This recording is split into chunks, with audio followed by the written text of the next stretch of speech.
Welcome back. Come on in. I won't charge you the regular price of admission. All are welcome. I've been absent from class for quite a while. I'm getting dentures. And I thought this would be a somewhat brief deal, and it's turned into a nightmare and there's no end in sight, so we might as well get on with school here. The reason for today's video, I've worked over the years with a lot of guys and some gals too that, hey, you got a belt sander I can borrow? Sure. I got no problem, blowing stuff out. Remember where you got it from, bring it back when you're done, don't tear it up. You start borrowing the same thing over and over again, I'm going to start giving you some static. Maybe you ever think about buying a belt sander and then you'd have one. Well, I ain't made of money. I can't just go run and buy stuff. Well, who is made of money? So, all the stuff on this table I picked up this weekend and for $140 total. You can get great buys. Garage sales are a little iffy. Around here the big thing is estate sales, where they sell, usually people die. They sell everything in the house. They sell the silverware, the Tupperware, the everything, the rakes. And one of the sales I was at this weekend, this is the first time I saw this, they sold socks. I'm not wearing another man's socks, I'm sorry. Anyway, it's a great place to buy tools, and around here they usually have 2 to 3 day sales, and on the last day of the sale everything's half price because they want the stuff gone. It's a great place to buy tools. You can get some fantastic deals, and I'll change our camera angle here and we'll look at some of the stuff and see what I paid for it and go from there. These were probably the steal of the weekend. I left the prices on most of the stuff so I can remember what I paid for it, but got them on the last day, everything's half price. So $4, I gave $2 for these. These start at about $20 a case and go up to $30 and beyond. They're mostly full. Just fantastic buy. And I got 1.5 inches, 2 inches, 2.5. I mean, that's at minimum $60 worth of stuff for $6. Makita sander, gave $10 for it with the case. Makita finish sander. I have a Makita finish sander. Doesn't have a case. I think I gave $15 for this at a pawn shop, which is another great place to get tools. And the thing to remember about pawn shops is, just because it has a sticker on it and a price doesn't mean that's the price. They gave nothing for this stuff. They loaned out money, the people didn't come and redeem it, and so they slap price on it, throw on the shelf. If it says $30, hey, you take 22 for it? Usually they will. They want it gone. They want to make money. Tape measure. I gave $2 for it. I'll give $2 for a tape measure any day of the week. You lose them, you break them, they wear out, you wear the writing off of them. Give $1 for this, and it's going to go on that wall right back there. Little spirit level from the good old days. It's even got the Stevens, Newton Falls, Ohio, USA made. Got some low angle block planes, 2 for $5. Mostly just because I'm a collector. I have block planes too, but hey, $5, I'll buy that all day long. I got a Stanley pin nailer. These are the pins. I don't know if you can see that or not. I mean, teeny tiny. This is a little assortment that came with it. This thing, I don't know if it was ever used. I mean, there's no dust on it. The case is mint. The Allen wrenches are in there. It's even got your government tracking device. Wait. Hey boys, it's just me. No cause for alarm. I gave $30 for that. Great buy. Very pleased with that. Electric planer. Gave $7.50 for that. I had one exactly like this that I got at an auction. I think I gave $4 for it, but hit a couple nails. I can't replace the blades for $7.50, so I bought it.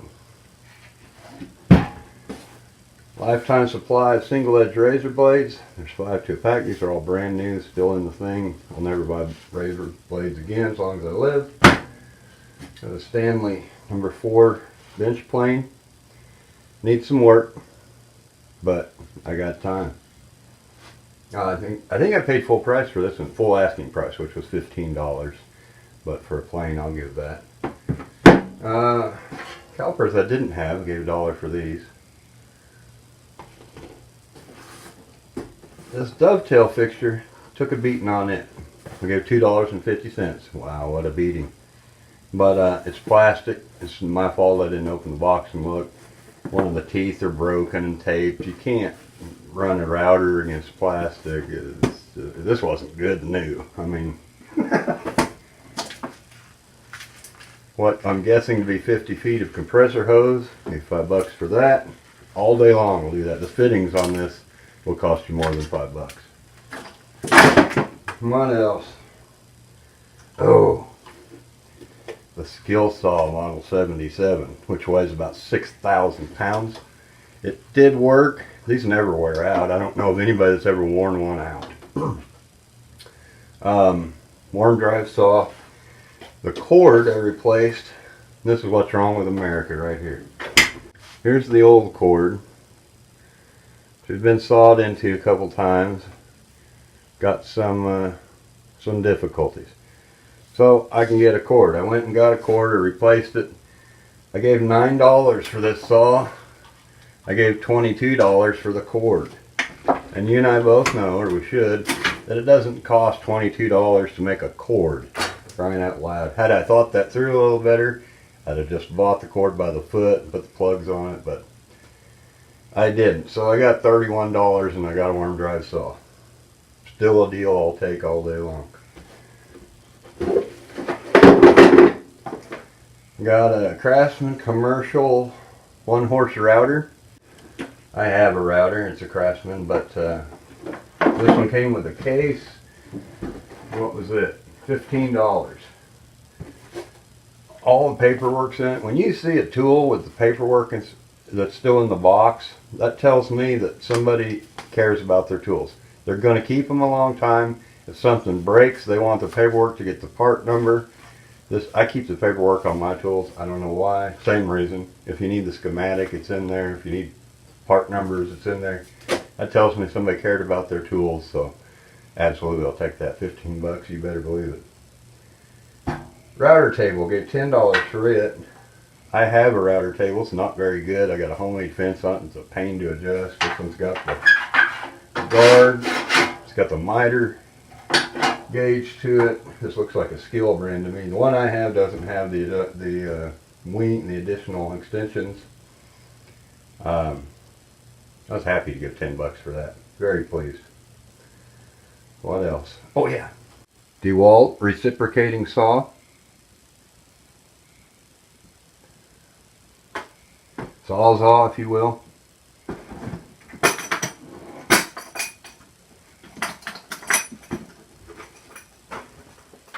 Pretty well taken. See that or not? It's got a couple blades in there with it. Pretty well taken care of. Not a whole lot of use. $25 I gave for that. So 12 amp. I think new that'll run you about $90, $100. I mean, these are the kind of deals you can get. So the deals are there to be had. I mean, you don't have to have thousands of dollars of disposable income to run out and buy a whole collection of tools. You can piecemeal together. I remember back when I was first starting out with this, sometimes I would take on jobs that I knew I didn't have the tools to do. I knew how to do the job, but I didn't have the $200 extension miter. So I'd agree to do the job, take my bill money, go buy the extension ladder, do the job, use my job money to pay for the ladder, pay myself back in essence. Well, then I had a ladder, and then it's profit time going forward, you know. So the moral to the story here is that you don't have to buy everything at once. You can piecemeal and assemble your tool collection as you go along. And the deals are out there. They're out there to be had. One word of advice I would suggest is when you select something, a cordless tool, I would pick what you want initially and stick with that. Those batteries are so expensive that you don't want to start shifting brands, because obviously your batteries then won't be compatible with your different brand. And batteries are terribly expensive. I mean, why do you think we're in Afghanistan? Other than opium. It's for the lithium, for the cordless batteries that are in your cell phones and your cordless tools and so on and so forth. But it's a whole nother thing. Anyway, I hope you find this beneficial, especially if you're just starting out, or even if, as you go along. If you need to, you don't have to buy brand new. It's just got to do the job. I could care less if because my daughter's a stickler on this. I couldn't care less if my stuff matches or if it's all the same brand. It just needs to do the job. So that's what we got today. So for old stuff, if you remember back in episode 4, I had the salesman sample station wagon. Well, guess what I found? A couple months ago, we got the 63 Thunderbird convertible. I gave less than half of what they were asking for this. I'm not going to tell you what, but apparently these are getting scarce as hen's teeth, and there is a market for them. So I was pleased to hear that. I just got it because I thought it was cool. I'd never seen one before, but a new one. Been in the toys, huh? Anyway, I was going to get to work today. I started off, woke up to rain, and then it quit. And well, we'll finish this up and get back to work here. Well, now it started raining again.